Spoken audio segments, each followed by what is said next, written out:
Before I get this video started, hopefully the audio is okay with this just because I'm using my camera and there's no microphone attached to it. But I just wanted to mention I haven't uploaded a video for quite a while. That's because I moved place. Something happened and I've now moved place again in the second time within 3 weeks. Part of that process as well was pretty much buying and building a completely new setup, which is what you see here. A lot of people have asked me to detail the setup because I did ask for some inspiration and I showed some stuff on Instagram. So they've asked me to show exactly what I got and how I've set everything up. So I will be doing that. It's definitely not perfect. There's probably things that I'll change in the future, but for now I'm quite happy with it for my needs.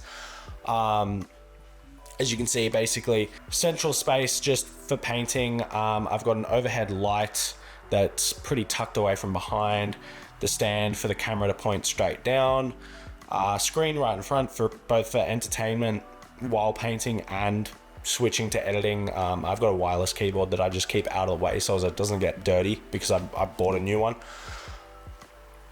Racks to kind of hold the necessities. All of these drawers are then full of everything else. Plenty more paints, basic materials, all that kind of thing. I've got some extra storage over here just for whatever I want at the time. I'm trying to keep it pretty bare bones in terms of having models out and stuff in the way, just because I want to keep this as tidy as possible. Like at the moment, I've basically just got this guy that I'm working on at the moment, and I'll be starting on this project very soon. More on that. But anyway, thanks for bearing with me. Sorry for the absence, but let's get into the video.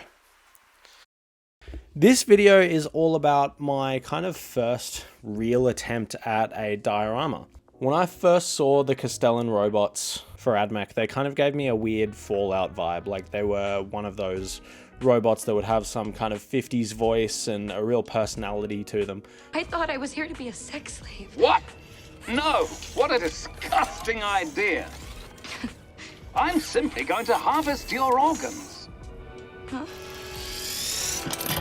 So with that in mind, and having recently gained some inspiration from a car that parked near my place that was a 1950s Chevelle in this sky blue and cream color, I decided to really lean into that kind of Fallout survival / wasteland theme and have him as kind of a personal best friend robot to a little girl just strolling through a wasteland together. So in this video, I'm going to be showing you exactly how I painted the Castellan robot. I'm also going to be doing another one for the girl and the base. Quick note while editing, scrap what I just said. I'm going to throw it all together in one video because I've got a lot of footage that I've just been kind of sitting on that I've accumulated while moving in beforehand. So yeah. So to start this out, I did something that is pretty common for me. I airbrushed the entire model with Vallejo Game Color Charred Brown, which is just a nice dark brown. This is going to be for all of the chipping because I want this guy to be fairly weathered. The next step was to go over it with some AK Interactive heavy chipping fluid. So it's just a standard chipping fluid. You spray this on and leave it to dry for probably no more than about an hour, but once there's no wet patches on the model. I then tried to make the blue very simple. I base coated it with blue-green from Vallejo and then just added white, just kind of going closer up towards verdigris to create highlights over the top of that. I then undershaded the model by spraying some thin layers of Athematic Blue from Games Workshop's contrast range. I did have to be very careful with this because moisture is what reactivates that chipping fluid, and I didn't really want to do that, so I just had to use multiple very, very thin passes, making sure that they're all completely dry before moving on to the next. Once I'd let those layers of paint dry for about an hour, I could reactivate the chipping fluid properly. So I kind of airbrush over him entirely with just some clean water, and then with a stiff brush that was quite wet, I went around and just started picking at the model, and you can see how the layers of paint just chip away under pressure. This is probably my favorite way to do chipping, but it's also really easy and quite natural looking.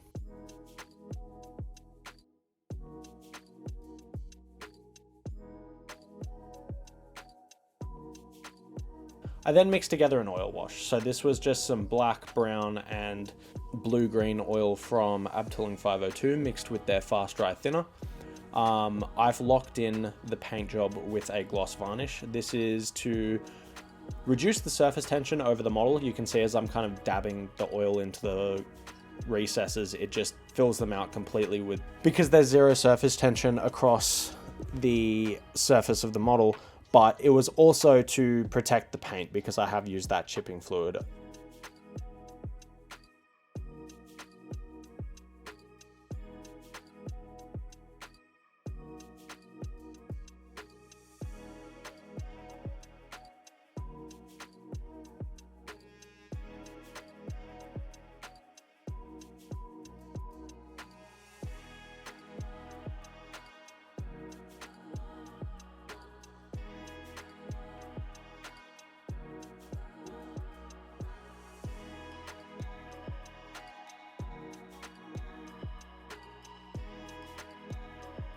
Then using just a cotton swab, just lightly dampened with that same fast dry thinner, I go over and I just clean up any of the mistakes I've made with the oil. Since the model's already gloss varnished, it's a good surface for me to use transfers, and I have a lot of weird oddball transfers that I figured would fit on this guy pretty well. So I took some of these transfers from a bolt action Matilda tank, as well as some transfers from Imperial Guard and AdMech kits, and just kind of picked out whatever I thought would look cool and more or less winged it. I didn't have too much of a plan. I picked out, you know, a similar number of matching transfers and just figured I would feel it out and do it as I went, just kind of placing transfers wherever felt natural. So I cut some of these chevrons to shape and slapped them over some different panels, decided to put some numbers over the top of those, put some warning symbols here, some old stars, kind of like it was a, you know, old Soviet style robot or something like that. And I think they turned out pretty well. I then matte varnished the model and then just with a rough brush, just painted some chips over the transfers just to make it blend into the paint job a little bit more.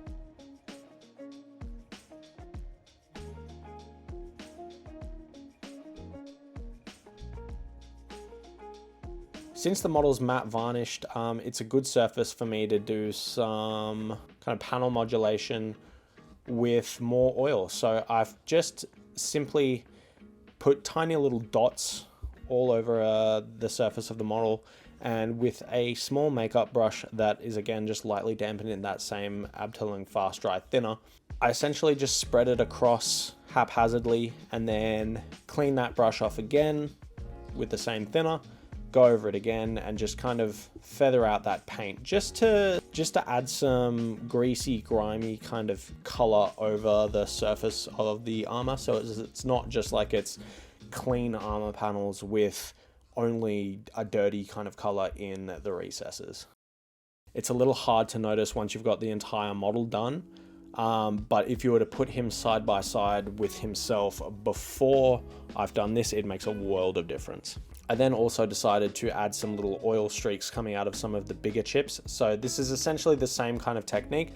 I've just added a little dot of oil into the middle of those streaks, and then with a more targeted detail brush, I'm using only bad synthetic brushes because these kind of materials will ruin nice brushes. But that same brush, just dampened with some of that thinner, I'm then feathering it downward.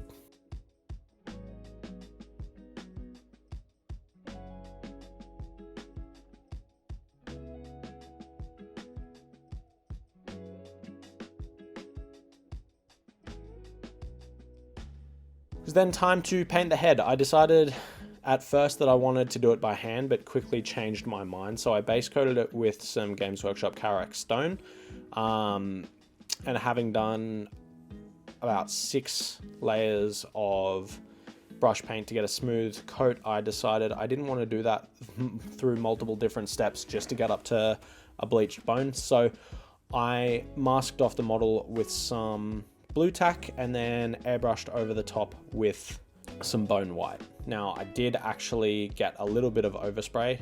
For whatever reason, I must have forgotten to click record, but I just covered that up with some of the same blue, and then I glazed up some Carrick Stone from the bottom because I had overshot some of the masking and actually blocked off the initial base coat.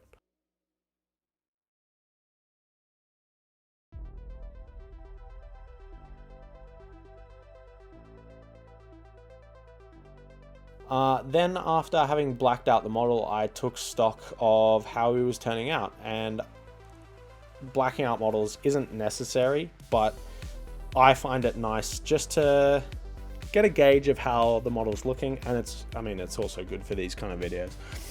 So you can see now that nice weathered blue is still a very vibrant, punchy color, but it's clearly very worn and weathered and old. I did some of the same panel modulation on the head and then decided I wanted to paint something fun. So I moved on to the faceplate. I knew I wanted to put a little face on here, so I base coated it with a couple of very thin layers of Games Workshop's Caliban Green, and then using Escorpina Green from Vallejo Game Color, I just freehanded on two little kind of emoji eyes.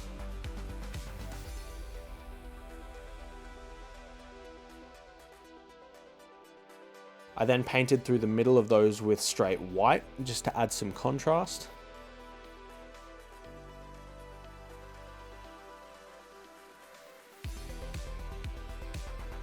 And then with a very steady finger and an airbrush, I used some Liquitex white ink just to add a little bit of glow around those eyes.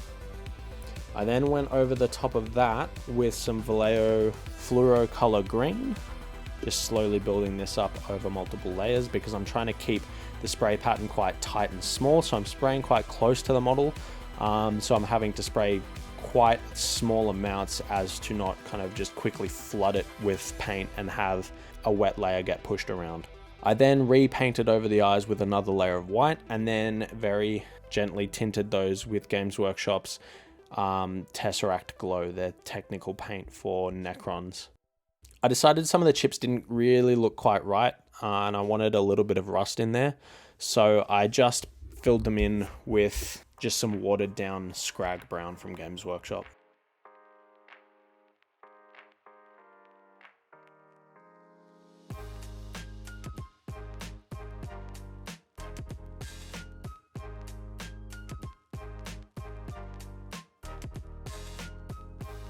This is another neat little trick, and it's one of the benefits of using varnishes throughout a paint job.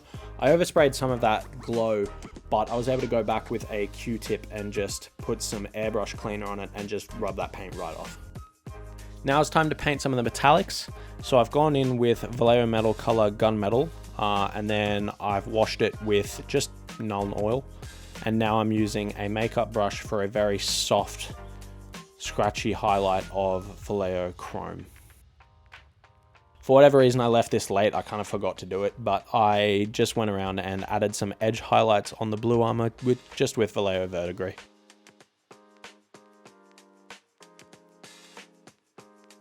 And now using more oils, not with a varnish this time. I'm using a mixture of Abtalon 502 Orange and Umber just to get a tone that I like, and I've washed that over all the metallics, and you can see just once that dries how nice of a rusty tone this adds. Honestly, out of all of the ways of doing rust, including dedicated rust products, this is probably by far my favorite way to do it. Then my go-to bronze recipe will always be the same. It's just scale 75 decayed metal washed with Agrax Earthshade or Nuln Oil or a mixture of the two, and then some Elven Gold from scale 75 over the top. I forgot to record this as well, but I just went over the cables on his back just with some dark red paint. I think I used Mephiston Red, then used some Carabug Crimson, the red wash from Games Workshop, and then just edge highlighted the top of the little coils with Evil Sun Scarlet, and then a little bit of orange mixed into that for some highlights. And then I was able to call this guy good and move on to the rest of the piece. The next part of this that I wanted to tackle was the little girl that the robot would be escorting.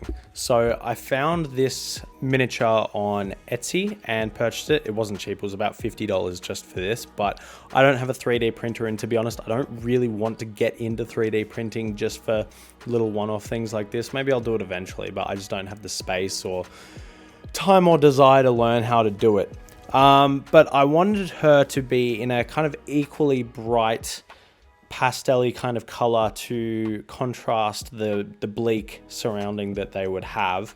So I base coated her with a purple and then used a zenithal highlight, just mixing in some white ink to create a less saturated but brighter kind of purpley pink lavender highlight.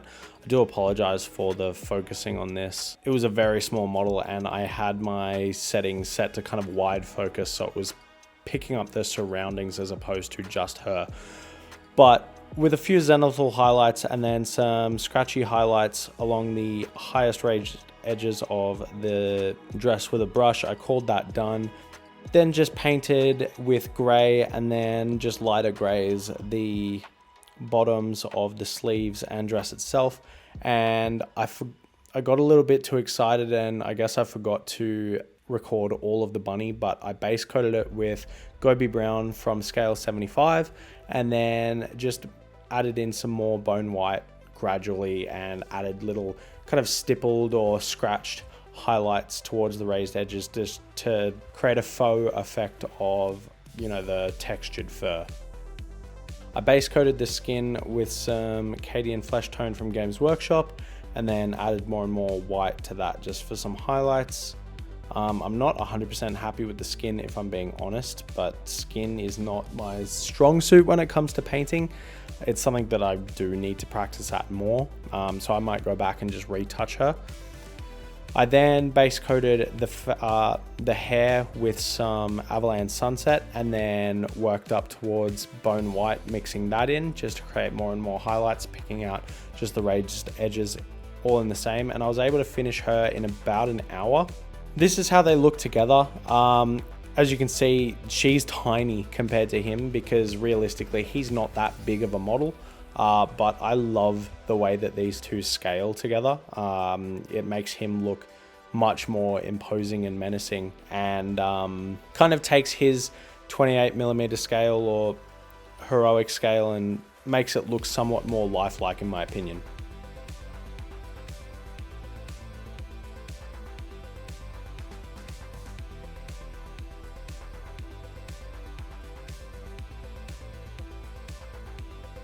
Now to create the base. I went to my local hardware store and in their craft section I found this cool little circular base which was beyond perfect. I also got some wooden dowel because I wanted to create some electricity power posts that would be strung along the outside edge. So I also found some of this weird kind of wire coil. I don't actually know what it's used for. It's literally just very thin, almost like foil that's twisted up together. But I thought that would be perfect for running some power lines. I then just gently placed them on the base and with a pen just mocked out where I wanted these things to be. So there's 2 circles for his feet, for her, 2 for the power posts, and then the divide between the road that they would be walking down and then just the field next to them.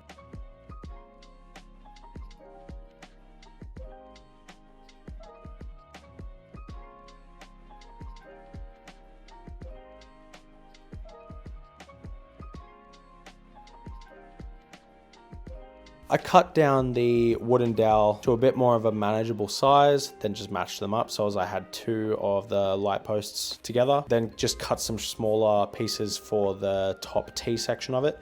Found a drill bit that matched fairly well and drilled out some holes for the power poles to go into. And then just using a touch of super glue, I was able to fit them in because it was quite snug.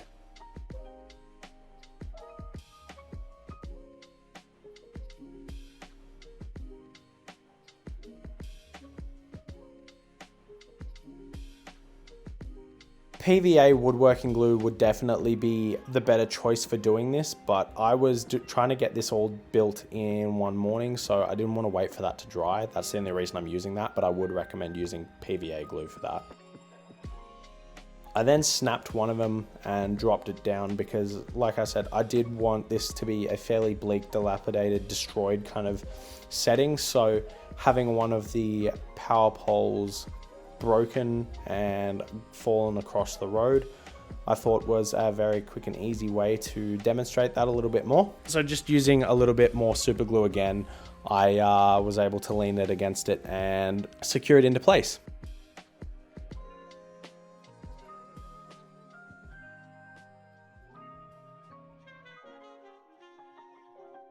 Now, I had this little model lying around for a long time. I had no idea what I was going to do with it. It was just very cheap and I saw it at my local gaming store, so I decided to buy it. And so I always kind of recommend buying random little things you see if they're reasonably priced every now and again, because even if it sits there for a year like this thing did, you never know what use it might come into. And as you can see, just pulling out the chassis, the scale of it is just about perfect to match up with our little character here. So I basically put together some of the framework. I didn't use the entire model, all of the little details, because I wanted this to basically be a burnt out husk of a truck that had kind of crashed or been burnt on the side of the road. So I then went in with clippers and just tore some chunks out of it and really tried to add some damage.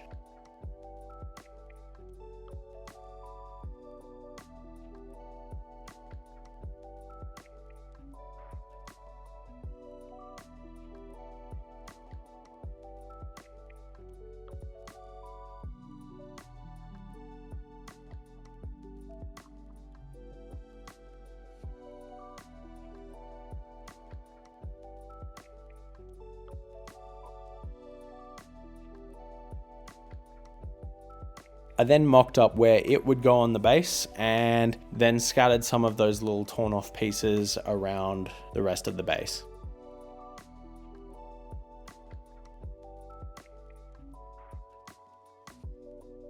For the road, I decided to opt with something I haven't used for a while, but I have had lying around in my supplies for a long time, and that is liquid cement. So this is kind of, I guess it's actually made to fill in little cracks in concrete, but I found it's a very effective little replacement for kind of texture paint, and it's very cheap.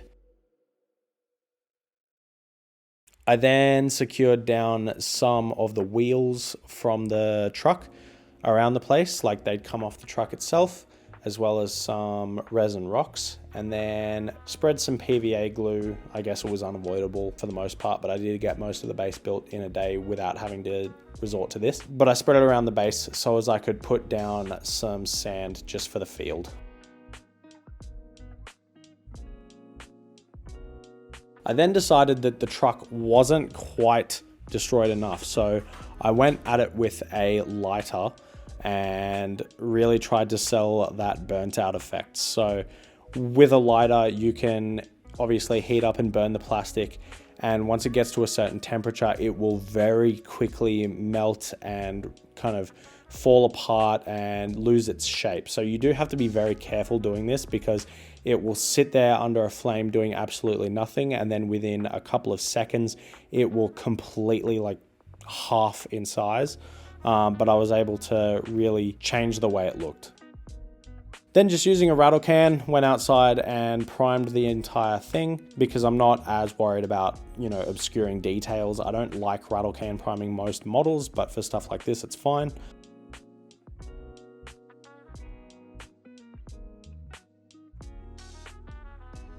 And then it was on to actually painting the base. So I started with the truck. I base coated it and the road with the same kind of cold gray. This was from the game color range of Vallejo. I forget the exact color name. I then used kind of the next step up in cold gray and just added some extra highlights, just another brighter layer over the truck, and then took a makeup brush and started dry brushing on some straight white. I started with this small dry brush, but then ended up just going with a big makeup brush to do the whole thing, because I wasn't really happy with how this was covering. So this was the brush that I ended up using, just a massive makeup brush, and it just creates a very soft, textured, scratchy highlight while getting a ton of coverage.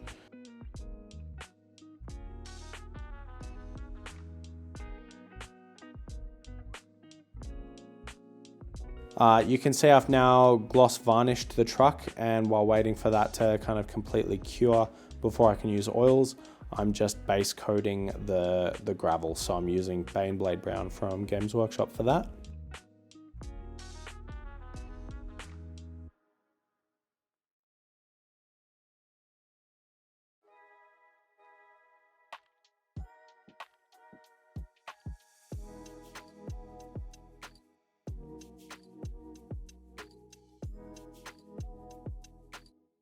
I then mix up an oil wash, so just using some Abteilung 502 Fast Dry Thinner and Abteilung 502 oil paints. I believe this is Umber. I mix together a little oil wash that I spread across the entire truck. I want the entire thing to be greasy, grimy, dirty, and just completely wrecked looking.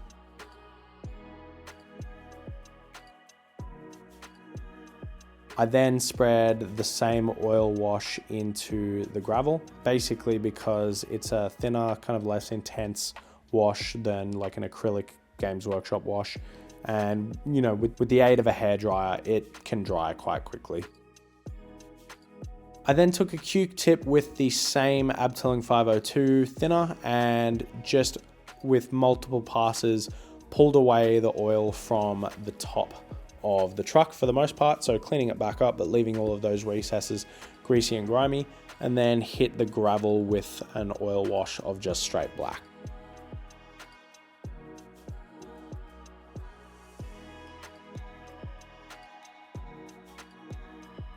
I painted the wheels with the same metallic paints as the robot, and then using that same makeup brush, I just add a quick dry brush to the road.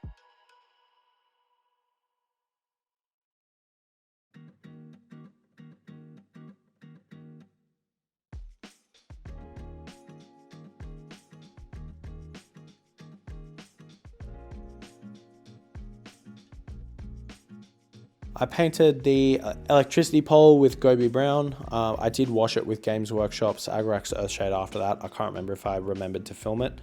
But now I wanted to add some character to the base. I remembered that I bought these Vallejo stencils a while ago just because I thought they looked neat. I wasn't sure if I would ever find a use for them, but again, just like the truck itself, if I see something cool, I'll pick it up, and if I use it, I use it. Cool. If I don't, I've still got it in my back pocket for something later down the line maybe. So just covering these up, I went over them with Scale 75 Inktense inks. These go through quite smooth, but they're also quite opaque, so they don't take a ton of layers. I really only wanted to make one pass so as I didn't, you know, have to realign the stencil or just hold it there forever. Obviously the stencil doesn't have an exact 100% tight fit to the truck, so there is a little bit of overspray from the outside edges, but personally I think that actually adds to a little bit of the authenticity of it, because you know, if this was to actually be graffiti, it would be with a rattle can, so it's not going to be completely smooth anyway.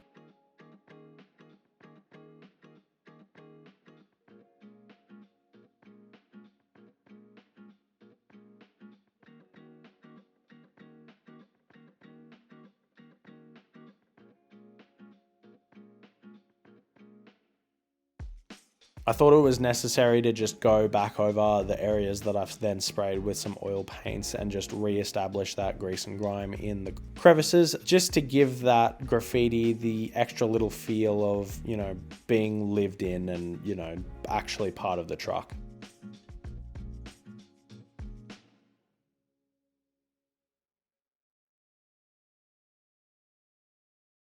Then obviously, because this was a burnt out vehicle, I wanted there to be some carbon deposit left from the fire. So I just went around all of the gaps in the truck and obviously the edges of the cab from the inside, and just with some straight black, you know, added that faux carbon kind of look. I used this cutter that I bought, again, another thing I bought and I haven't used, so I figured I would bust it out for this. And wasn't perfect, but I was able to cut out some rectangles to do road markings, which is kind of neat, I guess. Not necessary, but you know, it helped.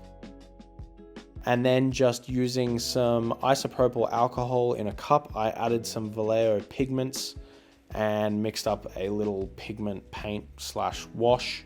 This is another neat way of doing rust. So at least there's a few ways of, so now there's some variation in the different rusts on this model. So not everything looks completely homogeneous. So, you know, it's not the same state, the same age looking kind of thing.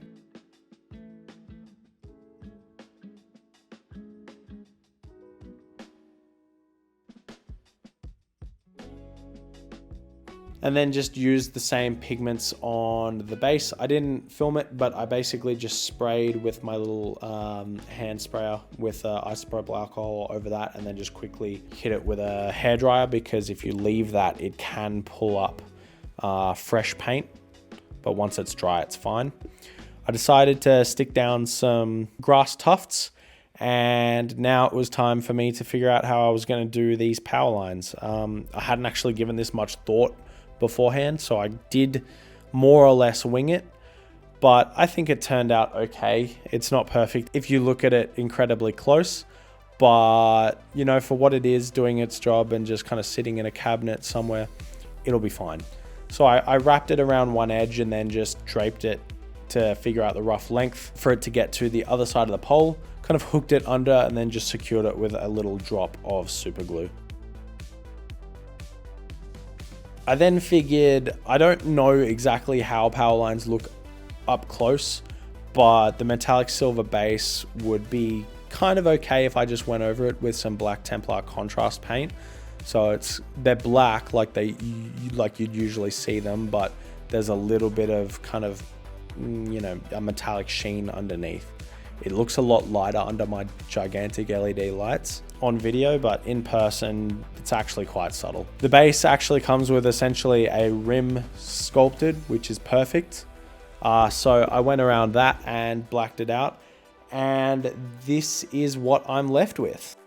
Now, obviously, this isn't the most high effort diorama. There are a lot of corners cut and I did it quite quickly, but it was just a little scene that I wanted to be able to create in a weekend and just mess around with, try some new things and use some products that I've had lying around. So for what it is, I'm extremely happy, and it's just gonna live in a cabinet forever now. I've had the idea to kind of do something like this for a long time, and I think it's given me the confidence to dive into doing more dioramas. So if you have any ideas for cool dioramas, make sure you leave them in the comments and I'll be sure to consider them for future projects. But beyond that, thank you for watching the video, and I will see you guys in the next one.